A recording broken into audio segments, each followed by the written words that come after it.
Bismillahirrahmanirrahim. Assalamualaikum warahmatullahi wabarakatuh. Innal hamdalillah nahmaduhu wa nasta'inuhu wa nastaghfiruh wa na'udzu billahi min shururi anfusina wa min sayyiati a'malina may yahdihillahu fala mudilla lahu wa may yudlil fala hadiya lahu. Asyhadu an la ilaha illallah wahdahu la syarika lah wa asyhadu anna Muhammadan abduhu wa rasuluh. Yaqulu Allah tabaraka wa ta'ala ya ayyuhalladzina amanu taqullaha haqqa tuqatih wa la tamutunna illa wa antum muslimun. Ikhwani wa akhwati rahimani Allah wa iyyakum. Alhamdulillah, puja-puji syukur kita senantiasa kita haturkan kepada Allah Subhanahu wa taala.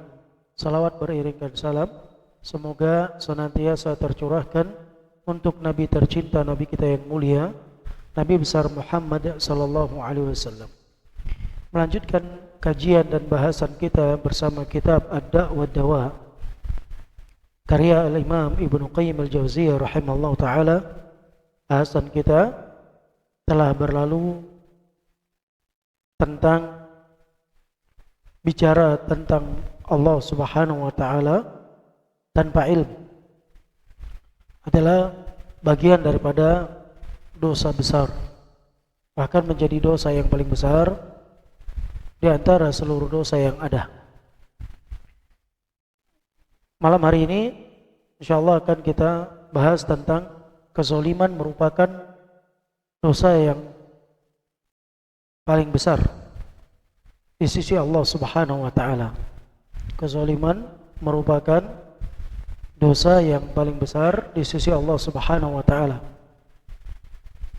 Syekh akan memaparkan kepada kita tentang dosa-dosa besar,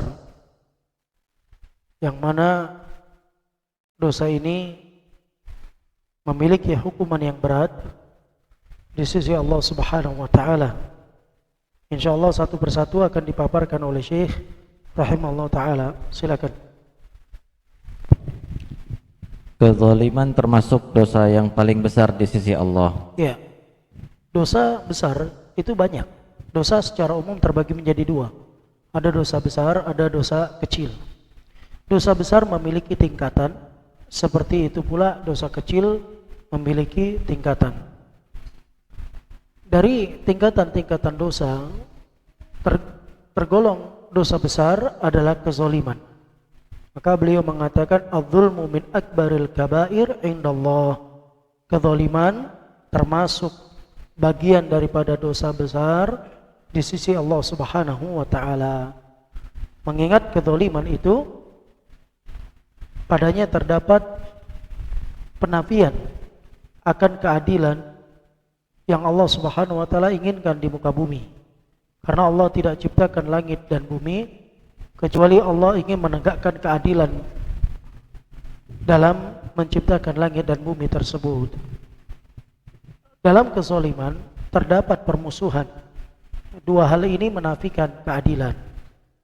Olehnya kezaliman masuk padanya dosa besar. Silakan.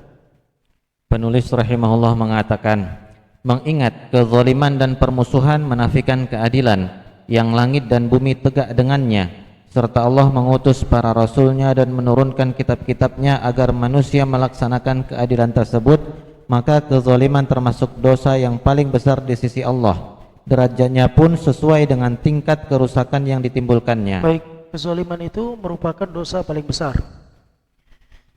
Karena Allah Subhanahu wa taala menegakkan, menciptakan langit dan bumi untuk menegakkan padanya keadilan. Namun karena adanya kezaliman, ya, hilang keadilan. Kemudian Allah Subhanahu wa taala turunkan Alkitab, utus para rasul agar mereka menegakkan keadilan di hadapan manusia. Oleh karenanya kezaliman termasuk dosa besar di sisi Allah Subhanahu wa taala. Tentu tingkat kezaliman itu berbeda-beda. Maka sebesar itu tingkat kezaliman, sebesar itu pula dosa yang dimiliki oleh seseorang karena tingkatnya berbeda-beda. Ya, oleh sebab itu di antara kezaliman yang dianggap besar dosanya adalah ketika orang tua membunuh anak kandungnya sendiri.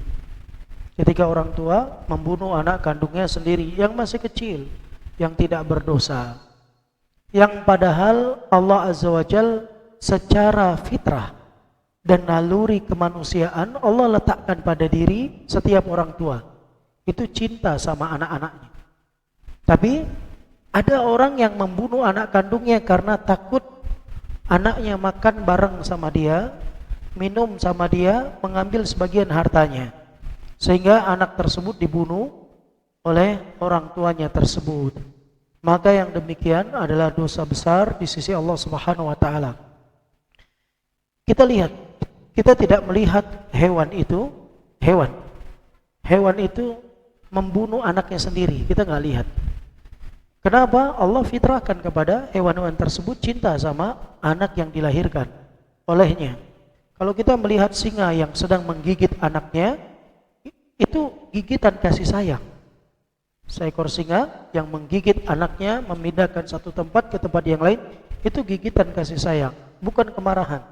Demikian pula macan dan lain sebagainya. Padahal dia hewan buas yang tidak memiliki akal. Bagaimana manusia yang Allah berikan akal, Allah berikan fitrah kepadanya, cinta dengan manusia yang lain, terkhusus pada anaknya sendiri. Namun ada pula manusia yang membunuh anaknya sendiri karena takut anaknya mengambil jatah makan, minum, dan sebagian harta yang dia usahakan. Maka ini dikatakan padanya dia telah melakukan kezaliman yang sangat besar, dan ini adalah bagian daripada dosa besar. Allah Azza wa Jalla ingatkan kepada kita, wala taqtulu auladakum khasyata imlaq. Kalian jangan sekali-kali bunuh anak kalian karena rasa takut ikut bagian makan bersama kalian, karena rasa takut miskin. Kenapa? Nahnu narzukukum wa iyahum. Kami yang kasih rezeki buat mereka, kalian juga yang kasih rezeki itu kami. Bisa jadi kedatangan rezeki yang dirasakan oleh orang tua itu karena kehadiran sang putra atau putri yang dia miliki. Bisa jadi bahkan kalau sekiranya putri atau putra yang dia miliki dari anak-anak yang dia miliki cacat sekalipun, bisa jadi itulah sebab datangnya rezeki yang Allah berikan kepadanya. Dengan itu dia bersabar, dengan itu dia bersyukur, dengan itu Allah tambah nikmat, Allah tambah rezekinya. Tapi kalau dia membunuh anaknya karena khawatir mengambil bagian daripada harta orang tuanya, mengambil bagian daripada makan dan lain sebagainya, maka ini adalah kezaliman. Silakan. Oleh sebab itu seseorang yang membunuh anaknya yang masih kecil, yang sama sekali tidak berdosa, padahal Allah telah menjadikan hati-hati manusia secara fitrah mencintai, menyayangi dan mengasihi anak kecil. Bahkan hal ini lebih ditanamkan secara khusus dalam diri kedua orang tuanya, maka orang tua yang membunuh anaknya karena khawatir anak itu akan menjadi sekutunya dalam makanan, minuman serta hartanya tadi telah berbuat kezaliman yang paling buruk dan paling parah. Ya, ini kezaliman paling buruk, yang paling parah. Karena Allah fitrahkan kepada manusia cinta sama anaknya. Cinta, punya rasa kasih, punya rasa sayang, punya kelembutan, kecintaan kepada anaknya. Ingat jemaah, orang tua itu kita susah melukiskan tentang mereka. Kalau kita punya 100 kesalahan, mereka punya 101 maaf. Itu orang tua yang Allah fitrahkan kepada diri mereka. Kalau kita punya 1000 kesalahan, mereka punya 1001 maaf.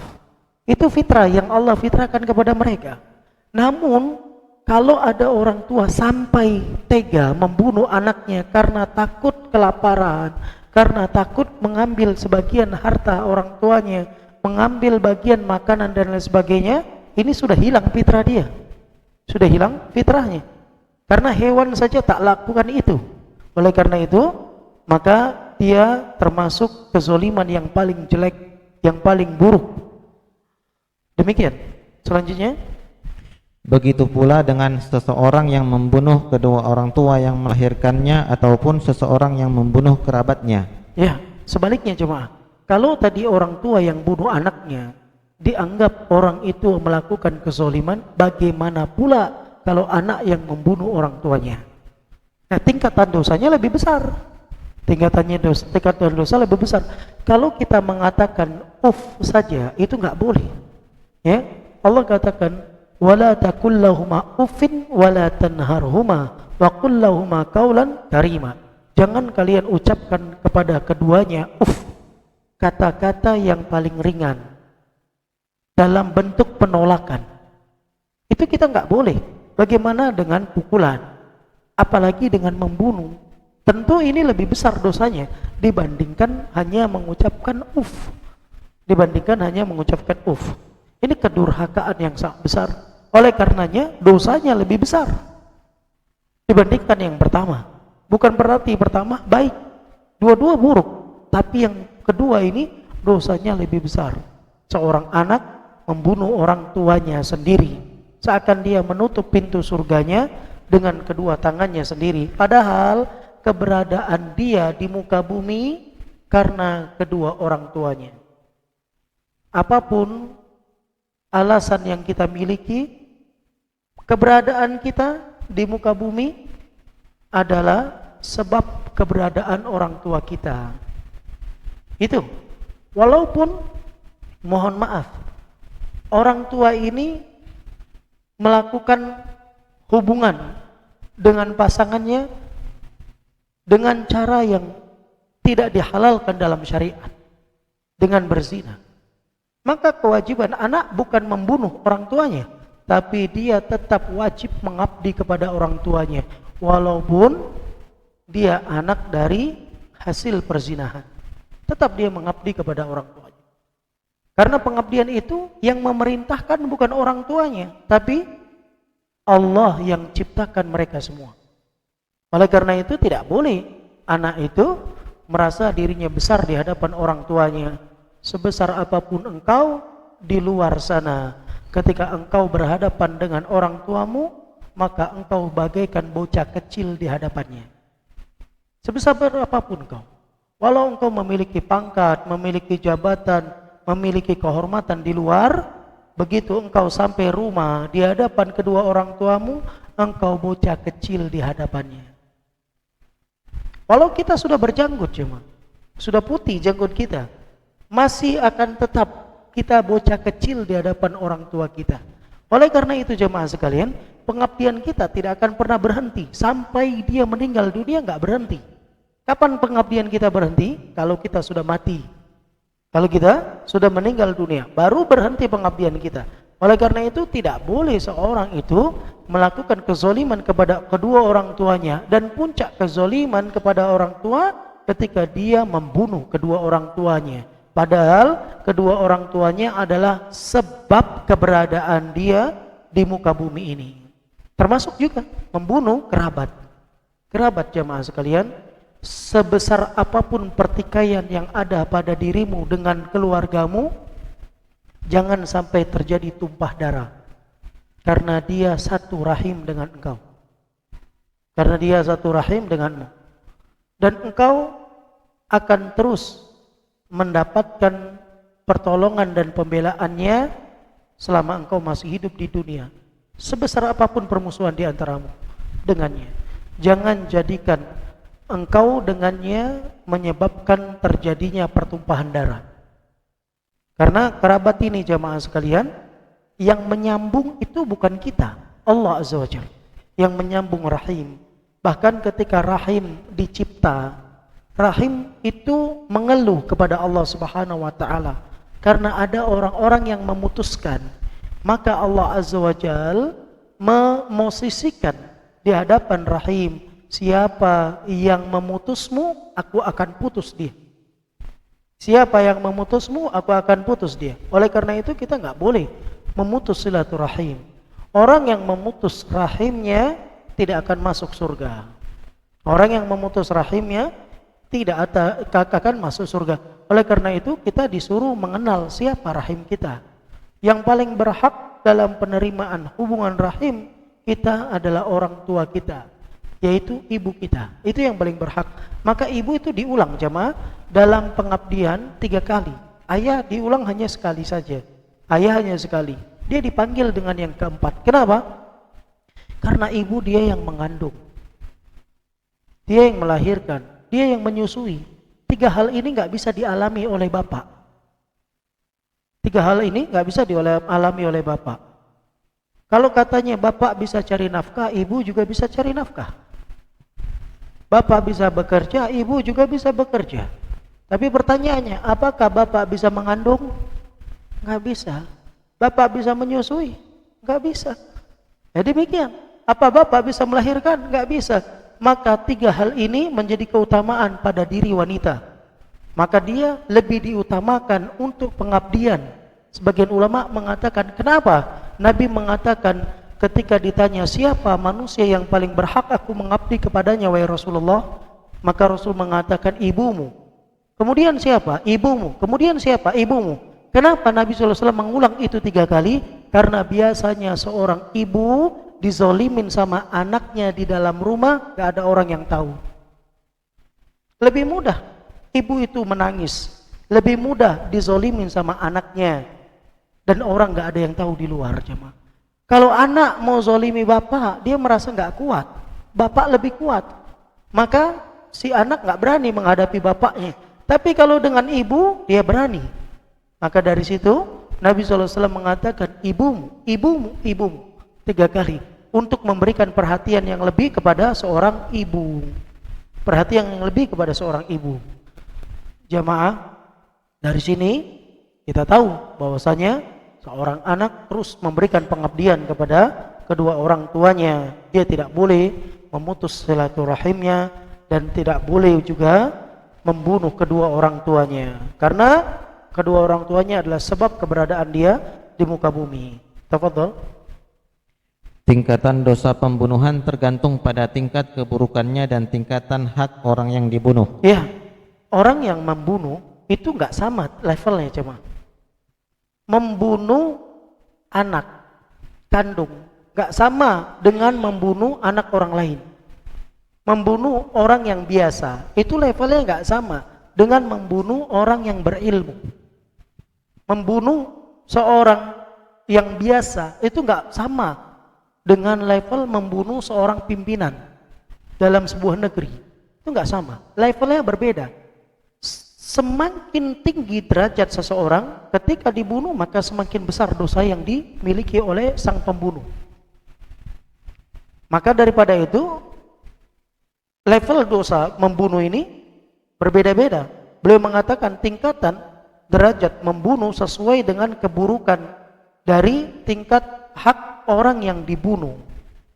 Barang siapa yang membunuh seseorang yang seharusnya orang itu terus hidup, yang dia bisa memberikan nasihat, memberikan bimbingan kepada orang-orang tersebut, kemudian dia bunuh, ini dosanya nggak sama dengan membunuh orang yang biasa saja.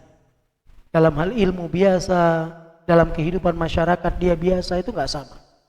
Maka di sini penting kita perhatikan, ya, dan berarti di sini kita mengetahui manusia itu derajatnya berbeda-beda, tidak sama, memiliki kemuliaan dan derajat di sisi Allah dengan kedudukan yang berbeda. Silakan. Oleh sebab itu, manusia yang paling keras siksaannya pada hari kiamat adalah orang yang membunuh Nabi atau dibunuh oleh Nabi. Ya, orang yang membunuh Nabi. Karena kita tahu jemaah, gak ada manusia di muka bumi ini yang lebih mulia daripada para Nabi dan Rasul. Gak ada. Maka orang yang paling keras siksaannya nanti di hari kiamat, orang yang membunuh Nabi. Orang yang membunuh Nabi. Dan kita tahu jemaah, Nabi Allah itu bukan 1-2 yang dibunuh. Puluhan bahkan ratusan Nabi-Nabi Allah dibunuh. Ada yang dicerita, ada yang tidak dicerita.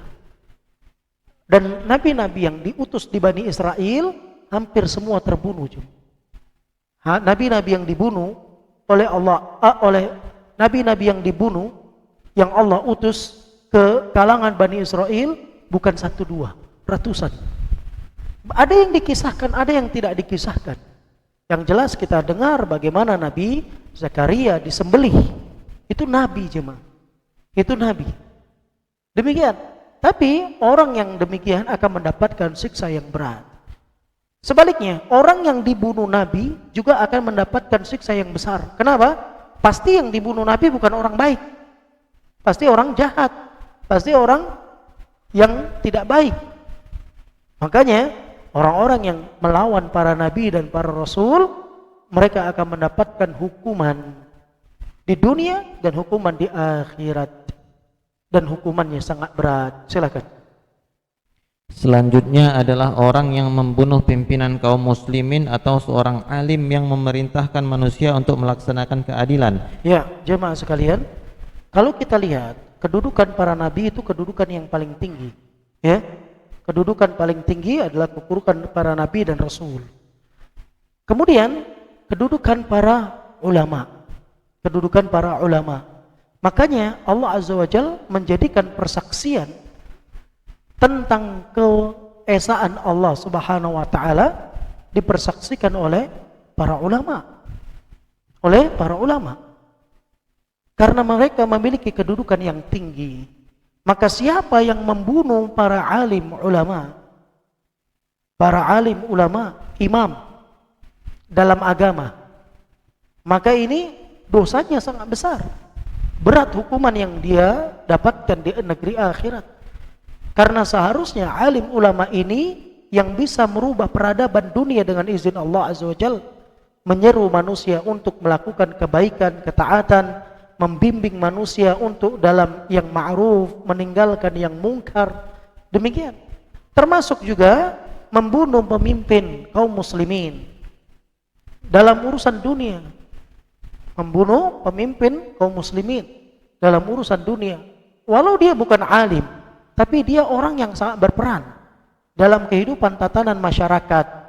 Dia seorang pemimpin, maka hukumannya berat, lebih berat dibandingkan membunuh orang yang biasa. Jamaah sekalian, kalau saja membunuh orang yang beriman, Allah tidak sebutkan orang yang beriman punya ilmu, punya kedudukan yang tinggi, tidak.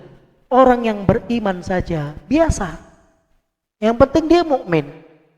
Ya, yang penting dia mukmin. Mungkin dia hanya bermanfaat buat anaknya, buat istrinya. Sama yang lain enggak bermanfaat. Tapi dia mukmin, dibunuh, kata Allah, "Wa man qatala mu'minan muta'ammidan." Barang siapa yang membunuh seorang mukmin dengan cara sengaja, fajazauhu jahannam. Wa man qatala mu'minan muta'ammidan fajazauhu jahannam wa ghadiballahu alaihi wa la'anahu wa 'adda lahum 'adzaban alima. Barang siapa yang membunuh seorang mukmin dengan sengaja, maka Allah Subhanahu wa taala berikan tentang padanya 4 hal. 4 hal. Yang pertama, Allah masukkan dia ke dalam neraka, kekal abadi di dalam neraka. Yang kedua, Allah murka kepadanya. Yang ketiga, Allah Subhanahu wa taala melaknatnya.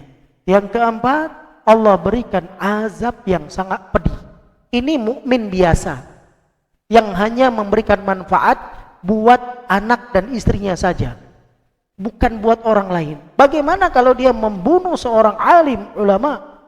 Bagaimana dia kalau membunuh seorang nabi, seorang rasul? Maka dosanya lebih berat, dosanya lebih besar. Ya, ya, di dalam surah Al-Maidah Allah Subhanahu wa taala sebutkan tentang orang yang membunuh mukmin secara sengaja. Mohon maaf, astagfirullah. An-Nisa 93. Sudah? Silakan. Dan barang siapa yang membunuh seorang mukmin dengan sengaja, maka balasannya ialah jahanam. Ya, baik. Allah hanya menyebutkan mukmin. Bukan mukmin yang berilmu, bukan mukmin yang punya kedudukan, pangkat dan lain sebagainya. Enggak. Allah hanya menyebutkan barang siapa yang membunuh seorang mukmin. Yang penting dia orangnya beriman. Dibunuh dengan sengaja membunuhnya. Balasannya fajazauhu jahannam khalidan fiha. Ini pertama. Balasannya neraka jahanam, kekal abadi di dalamnya. Kemudian kedua, dan Allah murka kepadanya. Dan Allah murka kepadanya. Wa ghadiballahu alaihi. Allah murka kepadanya. Ketiga, dan mengutukinya serta menyediakan azab yang besar baginya. Wa la'anahu, dan Allah melaknatnya. Keempat, menyiapkan azab yang besar, azab yang sangat berat bagi orang yang membunuh seorang mukmin dengan sengaja. Ini jemaah sekalian. Ini kalau mukmin sengaja dia bunuh, berat hukumannya. Bagaimana kalau mukmin alim, seorang yang mengajak kepada kebaikan, mengajak kepada amar ma'ruf, kepada nahi mungkar, dan menyeru kepada yang ma'ruf, mengajak manusia agar meninggalkan yang mungkar, maka dosanya lebih besar dibandingkan orang mukmin biasa. Silakan. Allah membalas perbuatan membunuh jiwa seseorang yang beriman secara sengaja dengan kekekalan di dalam neraka. Itulah seburuk-buruk tempat luapan kemurkaan dan laknatnya serta azabnya yang sangat pedih. Itulah balasan yang setimpal akibat dari membunuh seorang mukmin secara sengaja selama tidak terdapat penghalang yang mencegah hal tersebut. Tapi jemaah sekalian, penting kita sampaikan, ayat ini adalah ayat ancaman. Ya.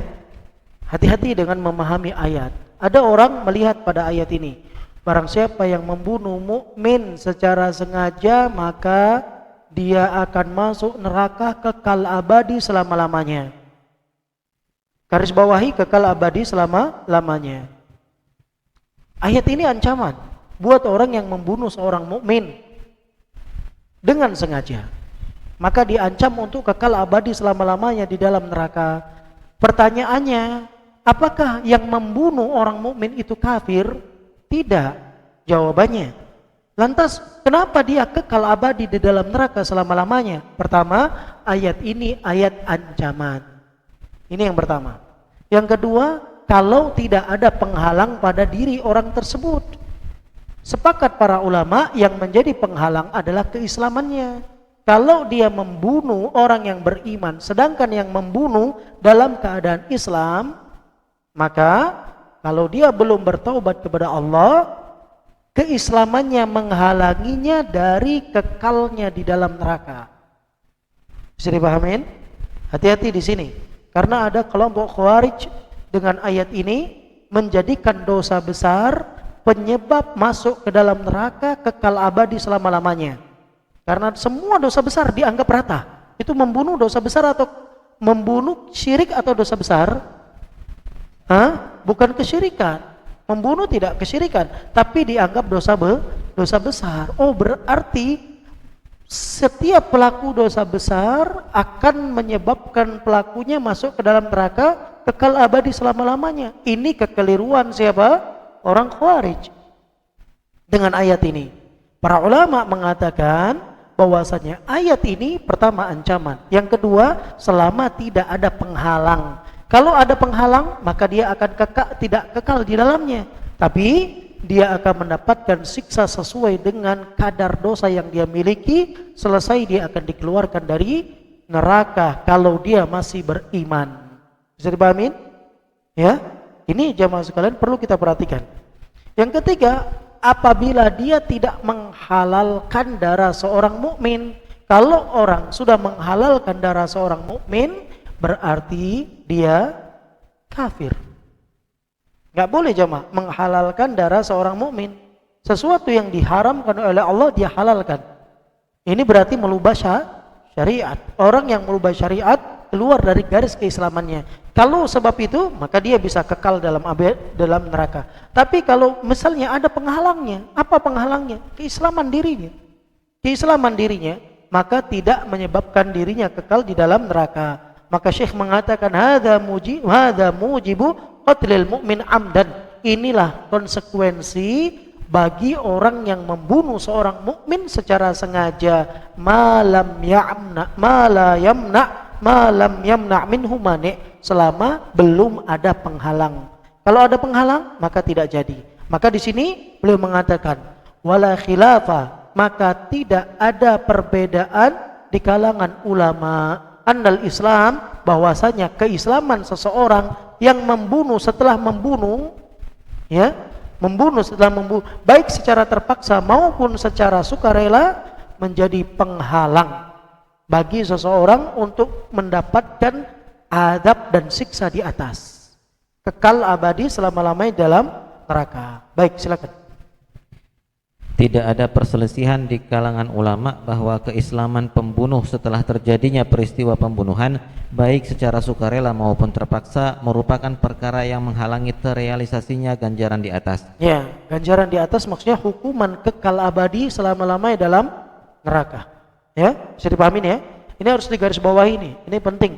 Karena nanti kita kalau nggak dikasih obatnya langsung sampai luar, oh ini dosa besar, membunuh dosa besar. Bukan masuk kesyirikan. Oh, kalau membunuh dianggap masuk neraka kekal abadi selama-lamanya, maka mencuri juga dosa besar. Mencuri dosa besar enggak? Oh, berarti kekal abadi selama-lamanya dalam neraka. Berzina dosa besar enggak? Syirik enggak? Enggak. Zina itu dosa besar tapi bukan syirik. Jangan dikira ketika dia melakukan dosa besar kekal abadi selama-lamanya dalam neraka. Bisa dipahamin? Lain halnya kalau dia menghalalkan zina. Ini beda. Ini merubah syariat. Orang yang menghalalkan zina dianggap keluar dari keislaman. Bisa dipahamin ya? Baik, silakan. Orang yang keluar dari Islam tentu dia akan abadi selama-lamanya dalam neraka kalau tidak bertobat selama hidup sampai mati. Silakan. Namun apakah taubat seorang muslim juga termasuk perkara yang menghalangi ganjaran tersebut? Baik. Sekarang jamaah sekalian, apakah orang yang membunuh ketika dia bertobat dapat menghilangkan hukuman-hukuman di atas? Hukuman kekal abadi di dalam neraka, kemudian laknat Allah murka kepadanya, dan disiapkan azab yang sangat pedih. Apakah taubatnya seorang muslim dapat menghilangkan hukuman semua di atas itu? Ini permasalahannya yang akan dibahas secara rinci oleh Syekh di sini. Nanti beliau akan mengutip ucapan guru beliau Ibnu Taimiyah rahimallahu taala. Pada hal ini terdapat dua pendapat. Silakan.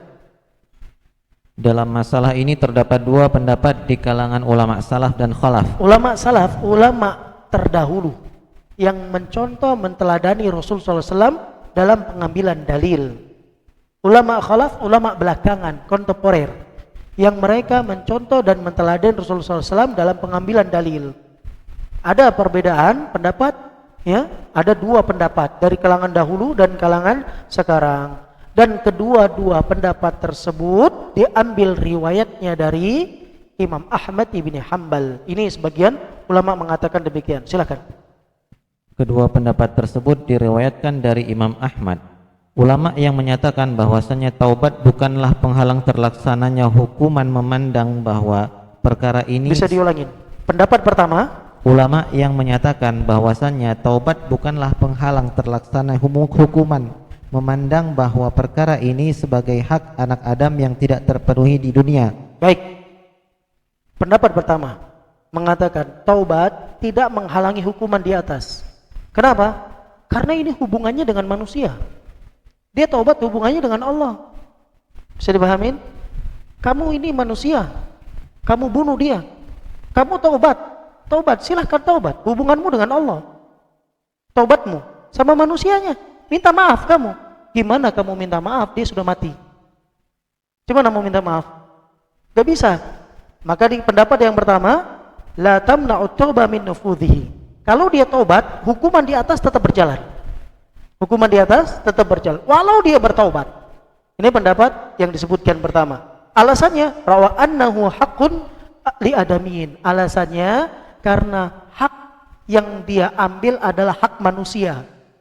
Lam yastawfihi fi darid dunya. Sementara orang yang dia tewaskan nyawanya, dia belum bisa mengambil haknya ketika di dunia. Dia sudah tewas, mau minta maaf sama siapa? Minta maaf sama mayitnya. Apa bisa bicara mayitnya? Gak bisa bicara, maka belum terlaksana. Ya, selanjutnya, yaitu dia meninggalkan dunia disebabkan kezaliman pelakunya. Ya, dia meninggalkan dunia, maksudnya dia mati karena kezaliman orang yang membunuhnya. Jadi membunuh itu kezaliman, cuma membunuh adalah kezaliman. Ingat, tidak satu dosa yang terjadi kecuali karena kezaliman. Semua dosa itu zalim. Semua dosa itu zalim. Baik dosa berefek kepada orang lain atau dosa pada diri sendiri. Itu zalim. Orang yang mabuk, beli arak, masuk ke dalam kamar, mabuk dia. Zalim tidak? Enggak ada yang diganggu. Tapi dia mabuk di dalam kamar. Zalim, zalim. Zalim pada dirinya. Dia rusak akalnya, dia rusak tubuhnya. Akalnya ini bukanlah dia memiliki secara murni. Tubuhnya ini titipan dari Allah Azza wa Jalla. Dia merusaknya berarti dia menzalimi dirinya sendiri. Bisa dipahamin? Maka tidak ada satu dosa yang terjadi kecuali karena kezaliman. Makanya kezaliman dijadikan dosa yang paling besar di sisi Allah Subhanahu wa taala. Oleh karenanya orang yang membunuh orang yang beriman dengan sengaja, apakah kalau dia bertobat hukuman 4 hal tadi berjalan padanya atau tidak? Maka disebutkan, ya, kalau dia tobat silahkan, tobat hubungannya dengan Allah. Tapi hubungan dengan yang dibunuh belum tuntas. Kenapa? Karena orang yang dibunuh terbang nyawanya, meninggalkan jasadnya di dunia disebabkan kezaliman orang yang membunuhnya. Fala budda an yastafiya lahu fi daril adl.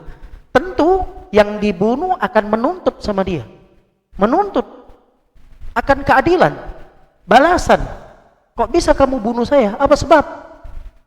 Dia akan minta. Di mana? Di dunia nggak mungkin, sudah mati. Di negeri keadilan. Di mana itu? Di akhirat. Dia akan meminta balasannya di hadapan Allah Subhanahu wa taala. Ingat jamaah, jangan pernah menyangka kezaliman itu disia-siakan oleh Allah. Gimana ayatnya? Wala tahsabanna dhalimina wala tahsabannallaha ghafirun amma ya'malu dhalimin. Kalian jangan mengira Allah itu lalai, Allah itu lupa, Allah itu enggak tahu dengan apa yang dilakukan oleh orang-orang zalim. Allah akan kasih balasan sempurna. Walau kita tidak dapatkan di dunia, balasannya ada nanti di akhirat. Baik, ini alasannya, ya, pendapat yang pertama. Kemudian dilanjutkan, silakan. Menurut pendapat mereka, hukuman qisas yang dilakukan berdasarkan permintaan ahli waris korban semata-mata dilakukan sebagai pemenuhan haknya, meskipun Allah memberikan pilihan baginya antara hukuman qisas atau memberi maaf. Cukup.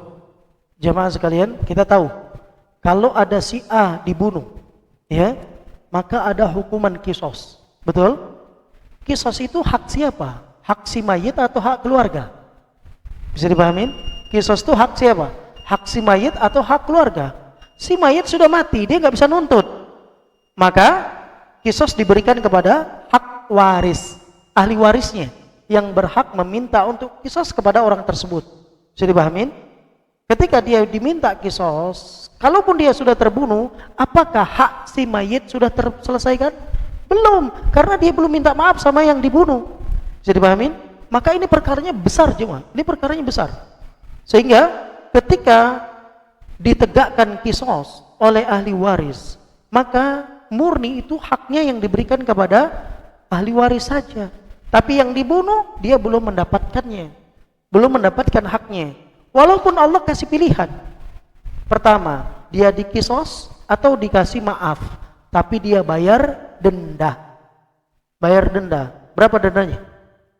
Hah? Gak mahal, cuman 100 ekor onta. Berapa? 100 ekor? Itu nyawa seorang mukmin. Mahal jemaah.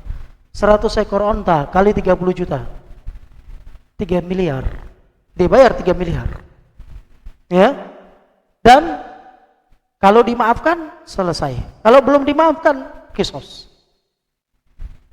Jemaah, bunuh ganti dengan bunuh. Tapi ini hak siapa ketika dia dibunuh? Yang diqisas tadi, itu hak siapa? Hak keluarga, bukan hak mayit. Karena mayit sudah terbunuh, meninggalkan dunia. Dia nggak bisa tuntut di dunia. Karena dia nggak bisa tuntut di dunia, dia akan tuntut di hadapan Allah Azza wa Jalla. Maka hukuman yang Allah tetapkan kepada orang tersebut tidak akan selesai walau dia bertobat. Berarti membunuh perkaranya berat. Makanya jamaah sekalian, disebutkan oleh Abdullah ibnu Umar, ya, bahwasanya kehormatan seorang mukmin itu lebih mulia daripada Ka'bah. Kita tahu Ka'bah itu makhluk ciptaan Allah Subhanahu wa taala yang mulia di muka bumi ini. Tapi kehormatan seorang mukmin lebih mulia daripada runtuhnya Ka'bah. Bahkan Nabi SAW mengatakan hilangnya nyawa seorang mukmin lebih dahsyat dibandingkan runtuhnya langit, jemaah. Ini perkara bukan perkara ringan, ini perkara berat. Maka Nabi SAW mengatakan awwalu ma yuhasabu bihi bainal ibad fid dima. Perkara yang pertama dihisab antara hamba dengan hamba di hadapan Allah di hari kiamat apa ya jemaah? Darahnya. Satu tetes darah itu yang ditumpahkan dengan cara yang tidak halal akan terus dituntut sampai hari kiamat. Hanya dengan satu tetes terhalang dia masuk ke dalam surga. Jemaah, ini bukan perkara ringan. Inilah bahayanya kezaliman. Bahayanya kezaliman. Maka betul kata Nabi SAW, fattaqud dzulma fa inna dzulma dzulumatun yaumal qiyamah. Hati-hati kalian dengan kezaliman, karena kezaliman akan mendatangkan kegelapan pada hari kiamat. Na'udzubillah. Baik, insyaallah kita lanjutkan setelah azan berikut. Silahkan. Baik teman-teman, kita lanjutkan kajian kita. Silakan.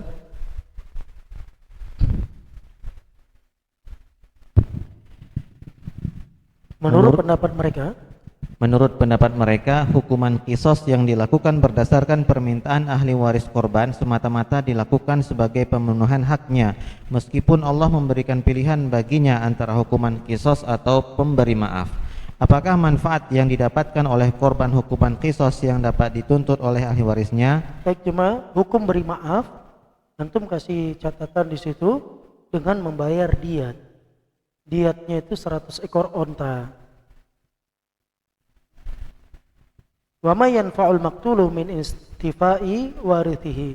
Lantas orang yang terbunuh, kalau kisos ditegakkan, yang membunuh terbunuh, kan yang terbunuh tadi, yang dibunuh oleh orang pembunuh belum mendapatkan haknya.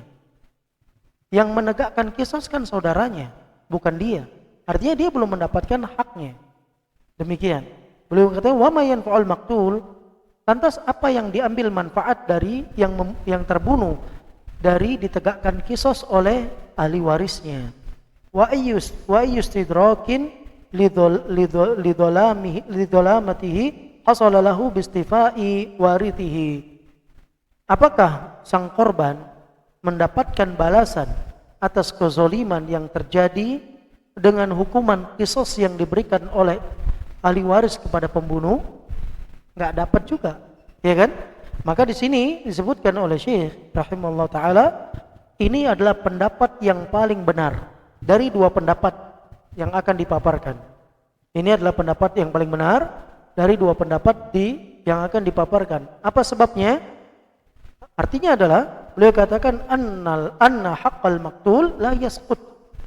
Bahwasanya hak orang yang dibunuh belum terputus, belum tergugurkan. Belum terputus, belum tergugurkan. Artinya nanti yang dibunuh akan tetap menuntut di hari kiamat. Walaupun sudah ditegakkan kisos di dunia, walaupun dia sudah bayar diat, tapi bukan kepada sang terbunuh, tapi kepada ahli waris yang dibunuh. Maka artinya hak orang yang dibunuh tidak gugur dengan adanya kisos yang dituntut oleh ahli waris kepada sang pembunuh. Dan dua pendapat ini ya disebut dari Imam Ahmad bin Hanbal, ashab Ahmad bin Hanbal, dan Imam Syafi'i rahimahullah ta'ala, dan selain daripada mereka. Silakan. Inilah pendapat yang paling benar dalam masalah ini, yaitu hak korban tidak gugur dengan adanya hukuman kisos yang dituntut dari ahli warisnya. Cukup. Hak korban tidak gugur. Hak korban yang mana? Hak korban yang dibunuh, ya kan? Hak apa yang tidak gugur? Hak apa yang tidak gugur? Hak atas hukuman yang Allah harus berikan kepadanya. Apa yang Allah berikan kepadanya? 4 hal itu. Kan gitu. Artinya sang korban tetap akan menuntut haknya di hari kiamat kepada sang pembunuh atau sang pelaku. Silakan. Masing-masing dari kedua pendapat di atas merupakan pendapat para pengikut Ahmad, Asy-Syafi'i dan selainnya. Ya, ya, ini pendapat imam besar. Ya, pengikut imam besar Imam Ahmad dan Imam Syafi'i rahimahullah taala. Selanjutnya pendapat yang kedua. Kalau pendapat yang pertama mengatakan hak sang terbunuh korban tetap tidak akan gugur walau dia bertobat, walau sudah dikisos, walau dia sudah bayar diat, nggak akan tergugurkan dengan tobatnya. Ini yang pertama pendapatnya, dan ini pendapat yang lebih kuat menurut pendapat ashab Ahmad dan Syafi'i rahimahullah taala. Sekarang pendapat yang kedua, dianggap gugur haknya. Apa alasannya? Ya, nanti kan dijelaskan. Di antara alasannya itu banyak tuh orang-orang yang terdahulu dari kalangan orang-orang kafir yang dia memusuhi kaum muslimin, bahkan dia membunuh kaum muslimin, tapi dia bertobat. Ketika dia bertobat, Allah janjikan dia surga. Allah janjikan dia surga. Siapa dia? Banyak sahabat-sahabat Nabi yang dulunya menjadi melawan, kemudian menjadi kawan. Dan panggilan-panggilan itu Allah seru untuk mereka. Qul ya ibadiyalladzina asrafu ala anfusihim la taqnatu min rahmatillah. Panggilan ini datang dari Allah Azza wa Jalla. Artinya Allah Subhanahu wa taala tetap menerima taubat mereka. Kan gitu ya? Baik, ini pendapat yang kedua. Ini jamaah sekalian, pentingnya meninjau pendapat. Dan pendapat ini semua pakai dalil. Dan mereka memaparkan sesuatu dengan kedetilan. Ilmu yang dimiliki ini luar biasa. Silakan. Sebagian orang berpendapat bahwa ganjaran di atas dapat digugurkan dengan taubat dan hukuman qisas ahli waris. Ya, hukuman di atas, hukuman kekal di dalam neraka, hukuman Allah murka, dilaknat, akan mendapatkan azab, itu bisa hilang. Dengan apa? Dengan dia bertaubat. Dikisos atau dia bayar diat kepada ahli waris. Kenapa sebabnya? Sebab taubat bisa menghapus kesalahan-kesalahan sebelumnya dan telah ditegakkan pula hukuman had atas dosa yang dilakukan pelaku pembunuhan itu. Iya. Mereka menyatakan bahwa jika taubat mampu menghapus bekas kekufuran dan sihir, padahal dosa keduanya lebih besar daripada pembunuhan, maka bagaimana mungkin taubat tidak mampu menghapuskan konsekuensi pembunuhan? Bukankah Allah telah menerima taubat orang-orang kafir yang membunuh para walinya dan menjadikan mereka sebagai hamba-hambanya yang terbaik? Dia pun menyeru. Baik jemaah sekalian, taubat dapat menghapuskan dosa walaupun bekas kekufuran dan sihir. Padahal kekufuran dan sihir ini dosa yang besar yang mengeluarkan seseorang dari keislaman. Kekufuran nih, ya. Tetapi kalau dia bertobat tetap Allah terima. Padahal dosa ini lebih besar daripada dosa membunuh. Kekufuran itu jamaah, dia kafir, keluar dari Islam. Sihir itu kafir. Sihir itu kafir. Makanya taubatnya orang penyihir itu dibunuh jemaah.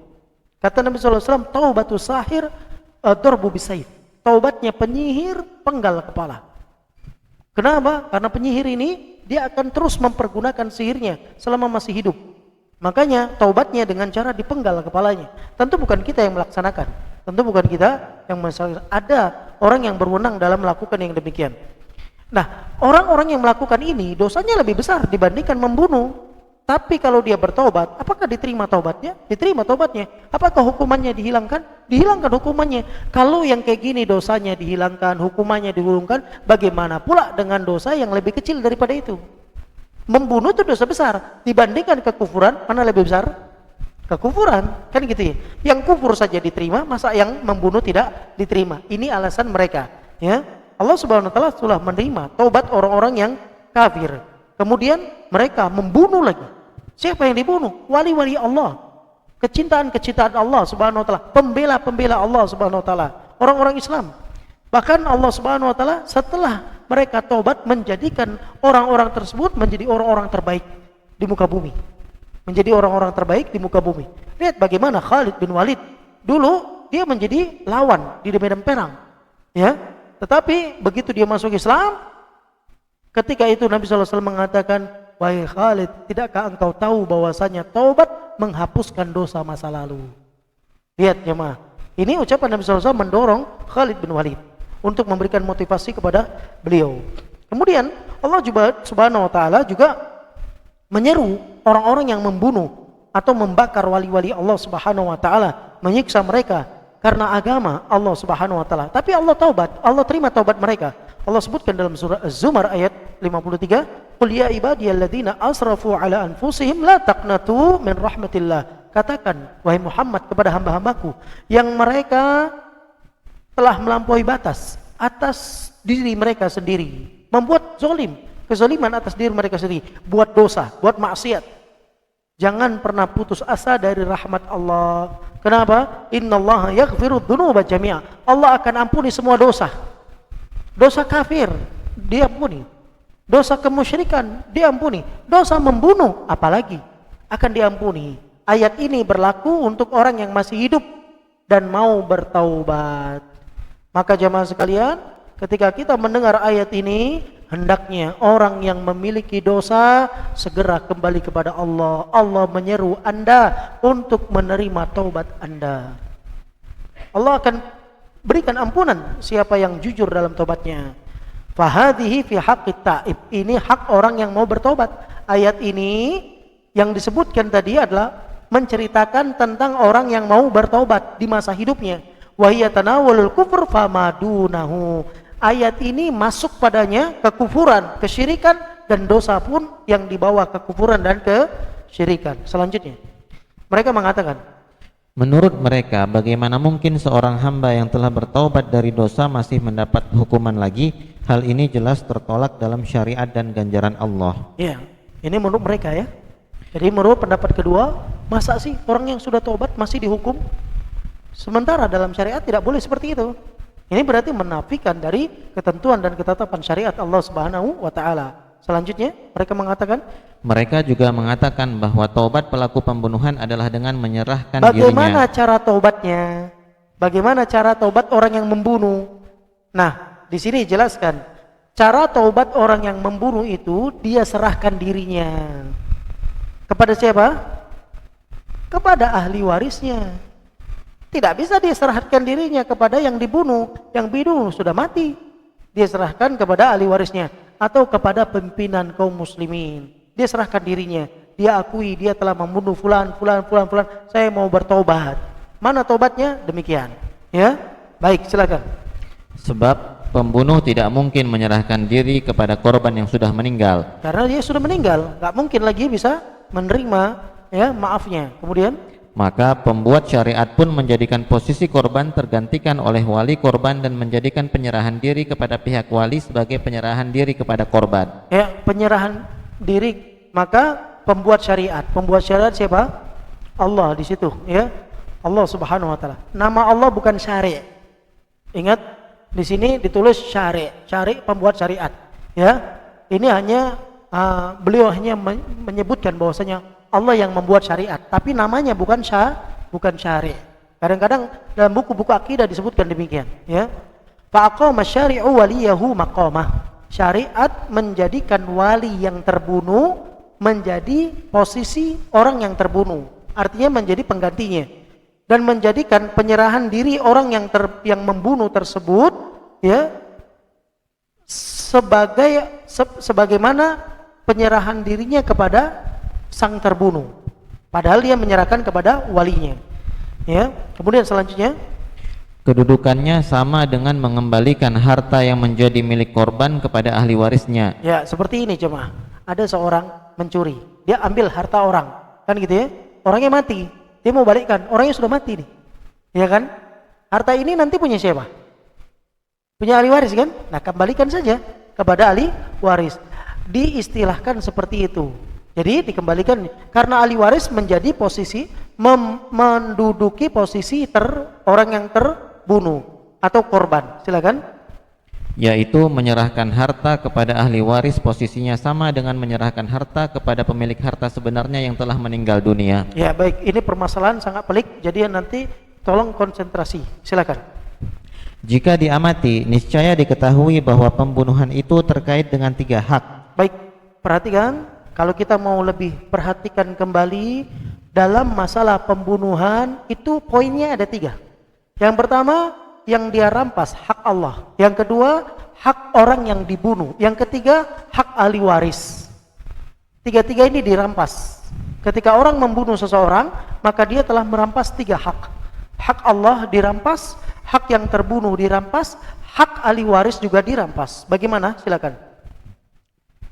Hak Allah, hak korban, dan hak wali korban. Jika pembunuh menyerahkan diri secara sukarela kepada wali korban karena menyesali apa yang dilakukannya, takut kepada Allah dan bertaubat dengan sebenar-benarnya, maka gugurlah hak Allah dengan taubat dan gugurlah hak wali dengan kisos, mengadakan kesepakatan atau memberikan maaf. Tinggallah hak korban. Kalau dia bertaubat, dia mau taubat, ya kan? Dengan dia bertaubat, taubatnya dia dengan apa? Dia serahkan dirinya kepada ahli warisnya, kan gitu. Ahli waris akan minta kisos atau nanti ada maaf, jadi bayar diat. Dengan Allah taubat nasuha, janji tidak mengulangi kembali. 2 sudah dikembalikan. Yang terbunuh ini gimana? Belum dikembalikan. Silakan. Tinggallah hak korban. Hak korban belum diganti. Gimana cara mengganti hak korban? Silakan. Yang Allah akan memberikan ganti kepadanya pada hari kiamat dengan mengatasnamakan hambanya yang telah bertaubat dan berbuat baik dan berbuat kebaikan tersebut. Ya, nanti gantinya Allah gantikan atas nama hamba yang bertaubat. Karena dia sudah bertaubat, Allah Subhanahu wa taala akan gantikan kepada orang yang terbunuh dengan atas nama orang yang bertaubat. Ini hak yang terbunuh, di akhirat dia akan dapat. Silakan. Lalu memperbaiki hubungan antara keduanya sehingga hak korban tidak hilang dan taubat tadi juga tidak sia-sia. Ini detail jemaah. Ya, hak Allah bagaimana? Dia bertaubat, janji tidak mengulangi lagi, taubatan nasuha dengan 7 syarat taubat. Saya sudah sampaikan, tidak ulangi lagi. Kemudian hak yang kedua, hak wali. Hak wali dengan cara dia menyerahkan dirinya kepada wali. Imma dikisos, apakah dikisos ataukah dia harus bayar diat karena dimaafkan. Kan gitu. Hak yang terbunuh belum terbayar. Nanti Allah Subhanahu wa taala akan menggantikannya atas nama orang yang membunuh dirinya. Bisa dipahamin? Atas nama orang yang membunuh dirinya. Allah Azza wa Jalla akan menggantikannya atas nama orang yang membunuh dirinya. Tujuannya apa? Agar yang terbunuh tidak hilang haknya, yang taubat juga tidak hilang haknya. Sama-sama dapat hak masing-masing. Baik, ini detail sekali penjelasannya. Kemudian, kalau itu masalah nyawa, sekarang masalah harta gimana? Karena bisa jadi orang itu mengambil kezoliman itu bukan hanya nyawa, harta juga bagian daripada kezoliman. Mengambil tanahnya, mengambil rumahnya, mengambil bangunannya, mengambil tokonya, mengambil usahanya, itu bagian daripada kezoliman. Bagaimana? Silahkan. Tentang masalah harta juga terjadi perbedaan pendapat di dalamnya. Sebagian orang berkata, jika ada orang yang mengambil harta yang bukan haknya, lalu ketika pemilik harta yang sah meninggal, maka dia harus menyerahkan kembali harta tersebut kepada ahli waris pemilik harta. Dengan demikian, dia telah terlepas dari tanggung jawab di akhirat, sebagaimana tanggungannya telah terlepas di dunia. Ya, ini permasalahannya mudah. Yang ini mudah. Kalau ada si A mengambil harta si B, si B sudah meninggal dunia, gimana cara mengembalikannya? Maka si A harus mencari keluarga si B, karena harta itu akan menjadi peninggalan keluarga si B, maka diserahkan menjadi milik ahli waris. Ini mudah cuma. Urusan dia di dunia kelar, urusan di akhirat sudah tuntas, karena sudah terselesaikan urusannya, karena haknya sudah diberikan kepada ahli warisnya. Kalau ini mudah, silakan. Sebagian lainnya menyanggah, tidak seperti itu. Bahkan pemilik harta yang meninggal tadi pada hari kiamat tetap menuntut orang yang menzaliminya. Baik jemaah, kalau ini lebih detail lagi. Dia katakan, oh nggak bisa gitu. Yang diambil harta siapa? Harta si A kan? Mohon maaf, yang diambil harta siapa? Harta si B kan? Si A mengambil harta si B. Kan kenapa dikasihkan sama ahli warisnya? Loh, ahli warisnya kan bakal dapat. Ya, harusnya kalau kamu berikan kepada si B yang masih hidup, dia bisa manfaatkan hartanya. Gara-gara kamu ambil hartanya, dia mati duluan. Belum sempat dia memanfaatkan hartanya. Belum bisa. Dia jemaah, detil pembahasannya, silakan. Sebab meskipun harta tersebut diserahkan kembali kepada ahli warisnya, pemilik harta tetap belum mendapatkan balasan yang sesuai atas kezaliman yang menimpanya. Selain itu, dia jadi terhalang dari memanfaatkan hartanya selama hidupnya sampai akhirnya dia meninggal. Harusnya dia kan bisa manfaatin harta itu, ya kan? Mungkin dia punya uang 10 juta. 10 juta ini harusnya bisa menikmatin apa yang dia ingin nikmatin dengan harta yang dia miliki. Tapi akibat orang itu membunuh mengambil harta orang tersebut sampai dia mati, dia nggak bisa menikmati uang itu, kan gitu ya. Memang dikasihkan sama ahli waris, tapi dia sudah mendapatkan belum kenikmatannya dia nggak dapat, berarti belum tertuntaskan. Silakan. Berdasarkan hal di atas, para ulama berpendapat bahwa sekiranya kepemilikan harta tadi telah berpindah-pindah tangan dari satu ahli waris ke ahli waris lainnya hingga jumlahnya menjadi banyak, maka semuanya mempunyai hak untuk menuntut harta tersebut baik di dunia maupun di akhirat. Jadi seperti ini jemaah, ya. Kalau ada orang diambil hartanya, ya, kemudian orang yang diambil hartanya menuntut harta tersebut, tapi nggak dikasih sampai dia mati. Kan gitu ya. Sekarang ahli warisnya gantian nuntut, nggak dikasih juga sampai dia mati, maka semua berhak menuntut orang itu yang mengambil uang tadi. Inilah bahayanya korupsi, jemaah. Korupsi ini dituntut di dunia, di akhirat dituntut lagi. Saya pernah sampaikan, jemaah, orang yang korupsi 1 juta di negeri kita dituntut 300 juta penduduk Indonesia. Dia harus menghadapi itu. Dia korupsinya berapa, jemaah? 1 juta. Yang memiliki harta itu seluruh rakyat Indonesia ngantri nuntut dia. Itu bukan hak dia, nggak akan dilepas sampai hari kiamat. Wala yahsabannallahu wala tahsabannallahu ghafilan amma ya'malu dhalimun. Jangan kamu kira Allah itu lupa, lalai dengan perbuatan orang yang zalim. Enggak. Allah akan terus intai dia sampai hari kiamat. Balasan itu akan terus ada, jemaah, dituntut. Kalau keluarganya nggak bisa, nanti keluarga selanjutnya nggak bisa, maka semua berhak menuntut dia sampai hari kiamat. Silakan. Hal ini dikarenakan harta yang merupakan hak masing-masing dari mereka itu harus diberikan disebabkan kedudukan mereka sebagai ahli waris. Inilah pendapat sebagian penganut mazhab Malik dan Ahmad.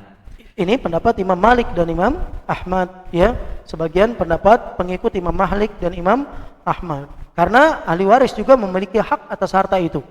Kemudian yang diambil hartanya juga memiliki hak atas harta itu. Sehingga mereka semua berhak untuk menuntut kepada orang yang mengambil harta orang tersebut. Silakan. Guru kami telah memberikan uraian. Guru kami, siapa beliau? Syekh Islam Ibnu Taimiyah rahimahullah taala, memberikan uraian yang rinci tentang pembahasan di atas. Silakan. Guru kami telah memberikan uraian dan penjelasan yang baik kepada dua golongan tersebut. Beliau pun menjelaskan, jika orang yang hartanya diwariskan tersebut mampu mengambil kembali dan menuntut hartanya di dunia, tetapi dia tidak melakukannya hingga meninggal dunia, maka tuntutan atas harta tersebut berpindah kepada ahli warisnya di akhirat nanti. Sebagaimana kalau dia mampu menuntutnya tapi nggak dapat juga sampai mati, maka berpindah. Silakan. Sebagaimana di dunia juga demikian halnya. Namun jika orang tadi memang tidak mampu menuntut dan mengambil kembali harta tersebut karena terhalangi oleh kezaliman dan permusuhan, maka dia berhak menuntut hal itu di akhirat. Ya, tuntutan sampai negeri akhirat. Silakan. Perincian di atas adalah pendapat yang paling baik atau yang mendekati kebenaran, sebab kedudukan harta yang dimiliki oleh pihak yang mewariskan lalu dirampas oleh pelaku kezaliman sama dengan kasus budak yang dibunuh oleh orang lain, rumah yang dibakar oleh orang lain, makanan yang dimakan oleh orang lain, serta minuman yang diminum oleh orang lain. Karena kerusakan harta tersebut menimpa pihak yang mewariskan, bukan ahli warisnya, maka hak untuk menuntut adalah milik pihak yang ditimpa bencana. Maka hak untuk menuntut adalah milik pihak yang ditimpa bencana itu, yaitu pihak yang mewariskan, bukan ahli waris. Baik, sekarang tinggal satu permasalahan. Kalau tadi pada harta yang ceritanya uang, sekarang harta yang barang tetap, bangunan-bangunan, tanah dan lain sebagainya, dibahas oleh Syekh. Silakan. Tinggal satu masalah lagi. Apabila harta tersebut berupa bangunan, tanah atau benda-benda yang bertahan dalam jangka panjang dan pemiliknya telah meninggal dunia, maka kepemilikannya berpindah kepada ahli waris sehingga siapa saja yang merampas harta tersebut wajib mengembalikannya kepada ahli waris orang itu. Baik, Kapan kalau waktunya? misalnya jamaah sekalian, ada seorang yang memiliki rumah, memiliki tanah, ya, kemudian orang ada yang mau beli, dibayar, kemudian sudah dibayar, tapi rumahnya masih dihaki sama orang tersebut, atau tanahnya masih dihaki orang tersebut. Orang tadi nuntut jemaah, nggak bisa, sampai mati dia, nggak bisa juga. Hak ahli waris masih bisa nuntut, nggak berhenti. Hak ahli waris masih bisa nuntut, tidak berhenti. Ini jemaah diatur dalam agama kita. Kedetilan agama kita ini luar biasa. Dan Syekh di sini menjelaskan sangat detil sekali.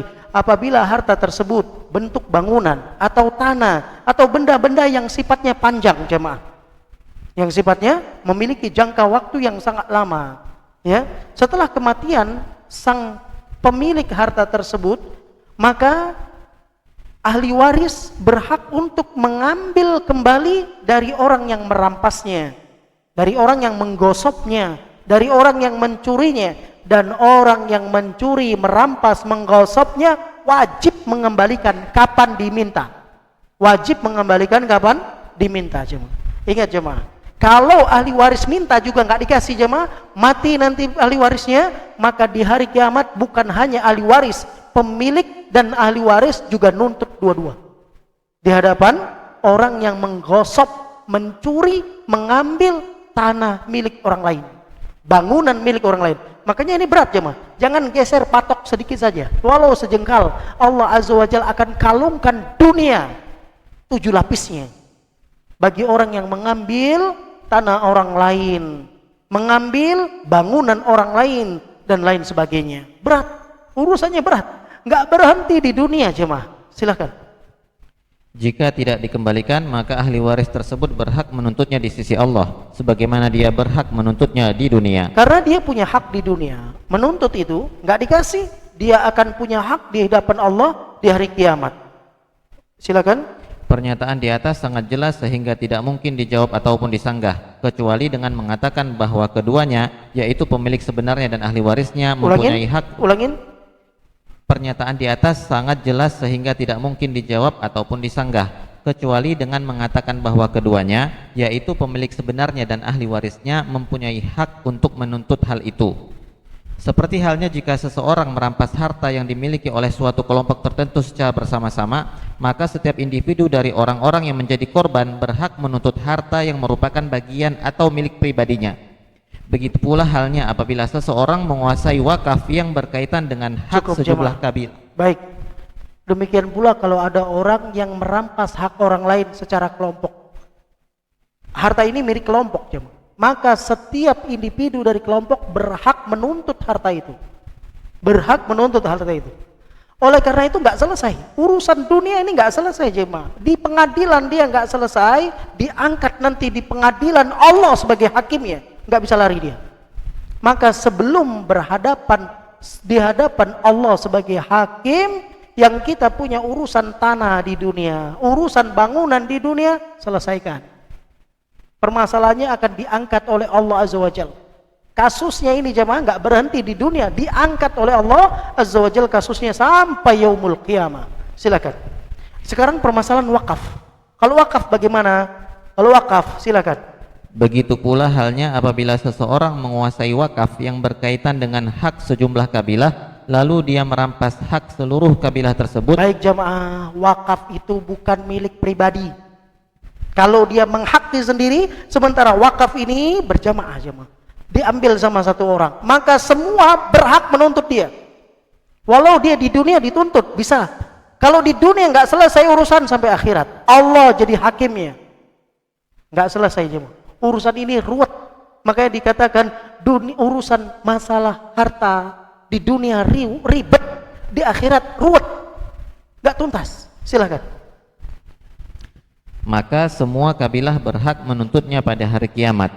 Sungguh sebagian mereka tidak lebih berhak dibandingkan dengan sebagian yang lain. Wallahu a'lam. Baik, silahkan dibaca di dalam surat Ibrahim ayat 42 sebagai penutup bagi kita, agar kita tidak bergampangan dalam permasalahan urusan demikian jemaah.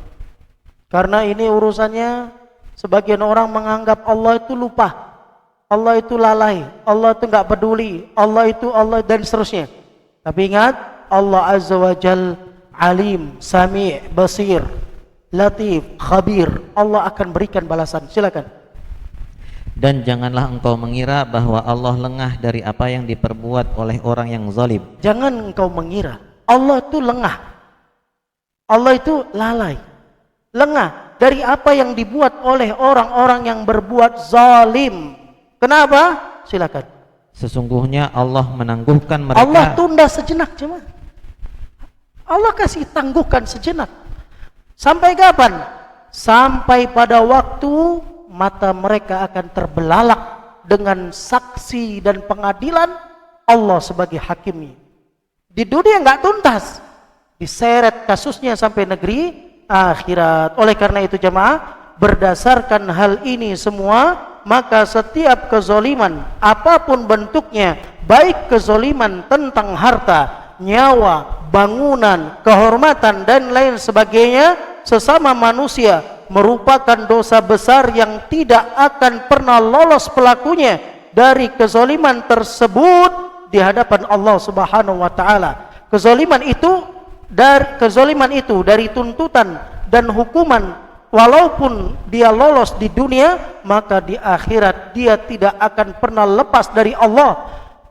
Dan kesimpulannya, semua dosa yang dilakukan manusia kepada orang lain merupakan kezoliman, perampasan hak, perampasan harta, apapun bentuknya, membunuh, mengambil harta, mengambil tanah, mengambil bangunan dan yang lainnya. Demikian pula mencuri, merampok dan lain sebagainya merupakan mengambil hak orang lain secara batil.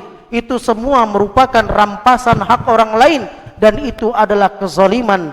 Oleh karenanya pada hakikatnya di dalam setiap dosa yang dilakukan manusia terkandung padanya unsur kezaliman. Bahkan kalau buat dosa tanpa merugikan orang lain atau merugikan pihak lain, maka dia dianggap sedang menzalimi dirinya sendiri. Oleh karena itu kita tak heran mengapa kezaliman merupakan dosa yang paling besar di sisi Allah Subhanahu wa taala. Allah ingatkan kepada kita di dalam surat Ibrahim ayat 42, wala tahsabannallaha ghafilan amma ya'maludz zalimun. Jangan kalian mengira bahwasanya Allah lengah terhadap perbuatan orang yang zalim, terhadap kezaliman yang mereka buat. Innama yuakhiruhum ila yaumin tashkhasu fihil absar. Allah hanya menangguhkan sejenak sampai hari mereka terbelalak dengan persidangan di hadapan Allah Subhanahu wa taala. Oleh karenanya jemaah, kita hendaknya berhati-hati dari perbuatan zalim karena ini sangat besar urusannya di hadapan Allah Subhanahu wa taala. Nabi SAW ingatkan kepada kita, barang siapa yang memiliki kezaliman kepada saudaranya di dunia, maka selesaikanlah urusannya sebelum nanti datang hari tidak lagi bermanfaat dinar, tidak pula dirham. Harta dunia enggak jadi manfaat lagi. Yang ada pahala dosa, pahala dosa. Hanya itu yang bisa menebus pahala. Atau dia menanggung dosa orang lain. Na'udzubillah, tsumma na'udzubillah. Kita tutup dengan doa kafaratul majlis. Subhanakallahumma wa bihamdika asyhadu an la ilaha illa anta astaghfiruka wa atubu ilaik. Assalamualaikum warahmatullahi wabarakatuh.